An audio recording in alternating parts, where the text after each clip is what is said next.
কলমটি নাও, এর ইংলিশটা কি হবে? কলমটি নাও। তো কলমটি নাও, এখানে কলম কিন্তু এখানে দুটা আছে। তো দুটা আছে, এরূপ ক্ষেত্রে আমরা বলতে পারি যে কলমটি নাও, মানে একটা কলম এখানে মনে করেন। কলমটি নাও, take the pen, take the pen.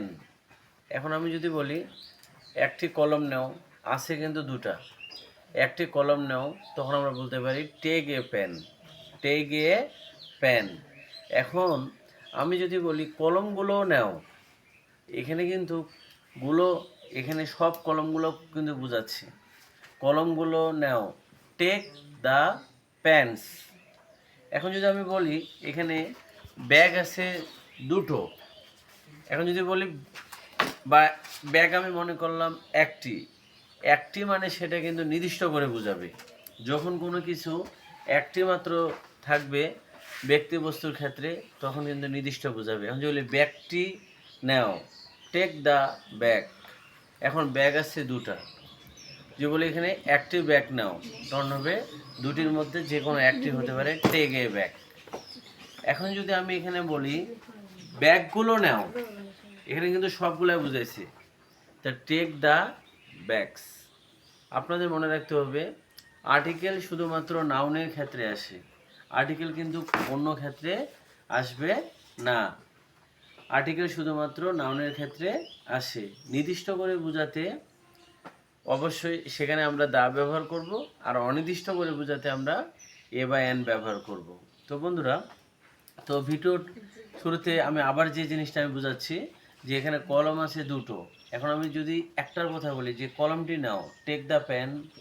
এখন কলম আছে দুটো, আপনি কাউকে বোঝাচ্ছেন যে একটি কলম নাও, এরূপ ক্ষেত্রে আমরা বলতে পারি টেক এ পেন। আছে দুটো, একটি নাও, টেক এ পেন। এখন যদি বলি আমি কলমগুলো নাও, এবার কিন্তু একবারে নির্দিষ্ট করে বোঝাচ্ছে সব কলমগুলাই, তাহলে হবে take the pens, take the pens মানে কলমগুলো নাও। এখন আমি যদি বলি ব্যাগগুলো নাও, তাহলে কি হবে? Take the bags. এখন ব্যাগ আছে দুটো, আপনি কাউকে বলছেন যে একটি ব্যাগ নাও, তো দুটোর মধ্যে একটি, আপনি যে কোনোটাও নিতে পারেন, তা টেক এ ব্যাগ। এখন যদি বলেন ব্যাগ আছে একটা, যে ব্যাগটি নাও, take the bag, take the bag.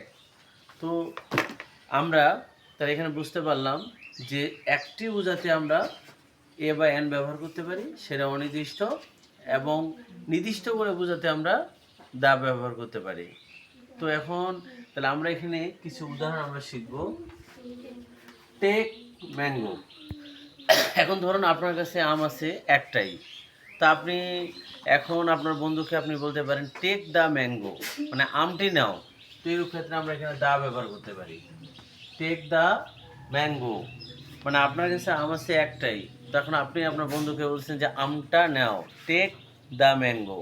এখন আম আছে আপনার কাছে অনেকগুলো, তো আপনি তাকে বোঝাতে চাচ্ছেন যে একটি আম নাও, তখন কিন্তু এখানে দা না বসে এখানে এ বসতে পারে, টেক এ ম্যাঙ্গো, একটি আম নাও। তো পরের উদাহরণটা দেখুন, টেক অ্যাপল। এখন আপনার কাছে আপেল আছে একটাই, ধরুন এটা একটা অ্যাপল, আপনার বন্ধুকে আপনি বুঝতে চাচ্ছেন যে আপেলটা নাও, তখন আমরা ব্যবহার করতে পারি টেক এ অ্যান অ্যাপল। এখানে অ্যান কেন হলো? আমরা সবাই জানি ভাওয়েল, ভাওয়েল পাঁচটা, A E I O U. Vowel থাকলে তার আগে কিন্তু অ্যান বসে, এবং আর্টিকেল তখনই বসে যেখানে নাউন থাকবে।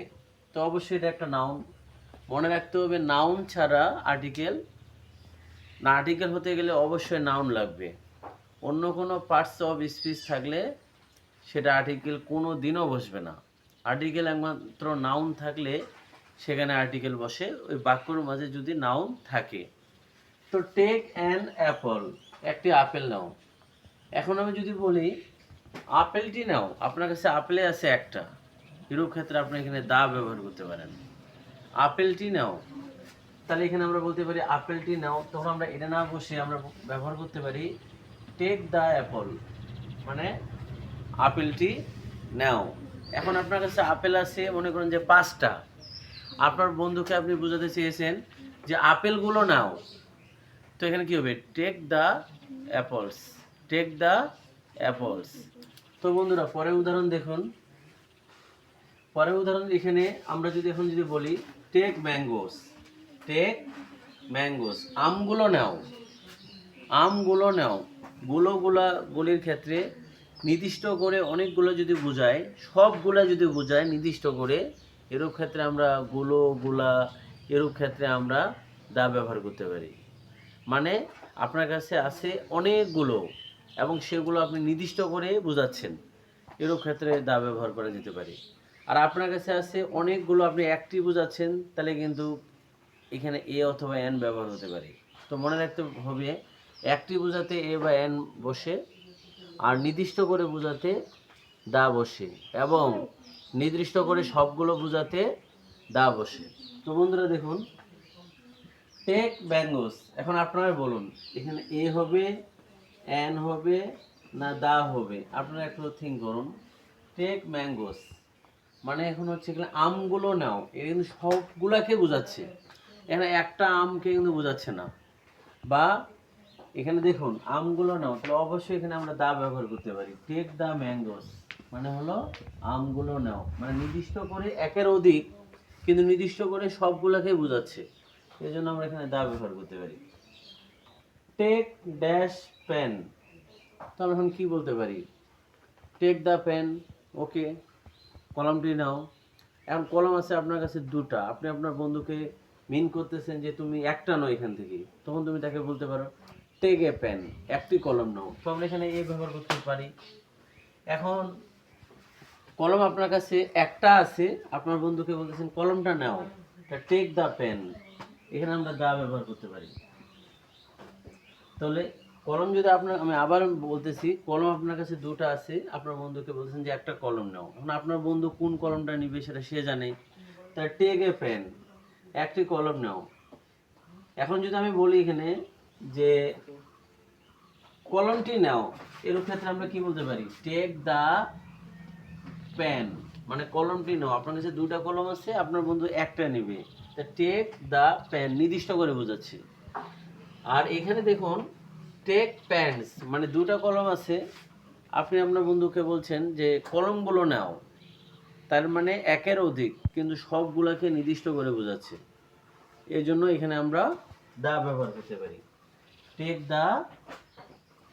দ্য পেন্স মানে কলমগুলো নাও। হি ইজ হ্যাপি, তো আমি একটু আগে আপনাকে বলছি যে আর্টিকেল শুধুমাত্র নাউনের ক্ষেত্রে বসে। তো আপনি একটা জিনিস চিন্তা করেন, হি ইজ হ্যাপি, হ্যাপি শব্দটা কিন্তু একটা অ্যাডজেক্টিভ। এই অ্যাডজেক্টিভ যেহেতু আমাদের এখানে কোনো নাউন নেই, সুতরাং এখানে আমরা কোনো আর্টিকেল বসাতে পারবো না। তো আর্টিকেল তাহলে কোথায় বসে? আর্টিকেল একমাত্র বসে যদি ওই বাক্যর মাঝে বা কোনো কোথাও নাউন থাকে, তাহলে আমরা সেখানে আমরা কি আর্টিকেল ইউজ করতে পারবো। তো যেহেতু এটা অ্যাডজেক্টিভ, সো এখানে আমরা কোনো আর্টিকেল বসাতে পারবো না, এখানে আমরা কোনো আর্টিকেল বসাতে পারবো। তো বন্ধুরা ঠিক একইভাবে যদি এখন আমি একটা অন্য উদাহরণ দিই, তো আপনারা এখন চেষ্টা করুন। তবে আপনাদের মনে রাখতে হবে যে কমন নাউনের ক্ষেত্রে আমরা এ বা এন বসাতে পারবো। আরও মনে রাখতে হবে আমাদের কাউন্টেবল নাউন যেগুলো গণনা করা যায়, যেমন চেয়ার, টেবিল, এগুলো কিন্তু গণনা করা যায়, বাড়ি, হ্যাঁ, এগুলা খাতা কলম, এগুলো গণনা করা যায়। তো যেগুলো গণনা করা যায় সেগুলো কিন্তু কাউন্টেবল নাউন। কাউন্টেবল নাউন হলে আমরা এ বা এন ব্যবহার করতে পারবো, কিন্তু আনকাউন্টেবল নাউন হলে আমরা কোনোদিনও এ বা এন ব্যবহার করতে পারবো না। সেক্ষেত্রে আমাদের কিন্তু দা ব্যবহার করতে হবে।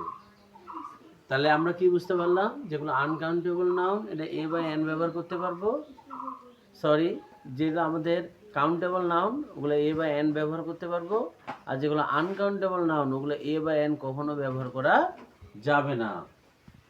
তো দেখুন এখানে এখন যদি আমি বলি he is dash student, he is student, তো আপনারা বলুন কোনটা হবে? অবশ্যই এখানে যেহেতু আমরা এখানে বলতে পারি হি ইজ এ স্টুডেন্ট, তো এখানে যেহেতু নাউন এরূপ ক্ষেত্রে এখানে এ বা এন হবে। তবে আমরা একটা জিনিস জানি, যখন আমাদের ভাওয়েল ভাওয়েল থাকলে এন বসে, আর কনসোনেন্ট থাকলে কি বসে? কনসোনেন্ট থাকলে এ বসে। ভাওয়েল থাকলে এন বসে, আর কনসোনেন্ট থাকলে এ বসে। তো এই যে উদাহরণগুলো, এগুলো ভালো করে বুঝতে হবে। আপনি কোন জিনিসটাকে মিন করতেছেন সেটা নিয়ে আপনাকে ভাবতে হবে, যে আপনি কি বোঝাতে চাচ্ছেন। সেটার উপর ভিত্তি করে কিন্তু আর্টিকেলটা হবে। আর আর্টিকেল অবশ্যই, আর্টিকেল করতে হলে সেখানে নাউন থাকতেই হবে। আর নাউন ফির কাউন্টেবল না আনকাউন্টেবল, এটা নিয়েও আপনাকে ভাবতে হবে। তো countable noun and uncountable noun, এটা নিয়ে অনেক আপনাকে থিঙ্ক করতে হবে। তো কাউন্টেবল নাউন যদি হয়, অবশ্যই আমরা এখানে এ বা এন নিব, এবং আনকাউন্টেবল নাউন যদি হয়, এখানে এ বা এন নেওয়ার কোনো চান্স নেই। তো মনে রাখতে হবে, এ বা এন শুধুমাত্র একটার ক্ষেত্রে আসে, আর দা অনেকগুলোর ক্ষেত্রে আসতে পারে। নির্দিষ্ট করে বোঝাতে দা আসতে পারে। এই জিনিসটা আপনাকে ভালো করে মনে রাখতে হবে। তো ভালো থাকবেন, অবশ্যই আমার চ্যানেলটি সাবস্ক্রাইব করে দিবেন, এবং এখান থেকে আরও নতুন নতুন ভিডিও পাওয়ার জন্য আমার পাশে থাকবেন। হুম, আমার তেমন কোনো ডিজিটাল বোর্ড বা কোনো প্রযুক্তির কোনো ব্যবস্থা নেই। আমি বোর্ডে লিখে বাচ্চাদেরকে আমি শেখাই। তো অবশ্যই দয়া মায়া করে হলেও আমার চ্যানেলটি আপনারা সাবস্ক্রাইব করে দিবেন। তো ভালো থাকবেন। আসসালামু আলাইকুম।